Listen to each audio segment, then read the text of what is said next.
নমস্কার বন্ধুরা, আমার তন্ময় রিয়া চ্যানেলে আপনাদের সকলকে স্বাগত। আজকে আমি আমার গোপুসোনাদের নিয়েই শুরু করছি আজকের ব্লগটা।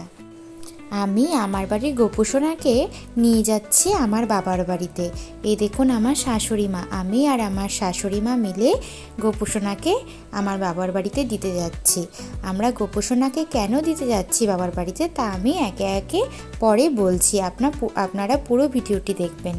আমার শ্বশুরবাড়ি আর বাবার বাড়ি খুব কাছে। আমার শ্বশুরবাড়ি জলপাইগুড়িতে রায়কোটপাড়া আর বাবার বাড়ি বেগুনটারিতে। আমার বাবার বাড়িতে এই ছোট্ট গোপালটি আছে, এই গোপালকেও আমরা নিয়ে গিয়ে রাখলাম ওখানে। তুমি কখন এসেছো? দুপুরবেলা এসেছো? কার সাথে? বাবা। তুমি কোথায় যাবে কালকে? আমরা একসাথে কোথায় যাব কালকে? চন্দননগর। তাই? আচ্ছা, টাটা করে দাও সবাইকে। টাটা। এই দেখুন আমার ছোট্ট ননদ চলে এসেছে, আপনারা নিশ্চয়ই ওকে চিনতে পেরেছেন। আমরা সবাই মিলে যাচ্ছি চন্দননগরে। আমি গুছিয়ে নিচ্ছি আমাদের লাগেজগুলো। তাহলে আজকের মতো সবাইকে টাটা, আপনারা সবাই খুব ভালো থাকবেন। আমরা চন্দননগর কেন যাচ্ছি নেক্সট ভিডিওতে আপনারা জানবেন।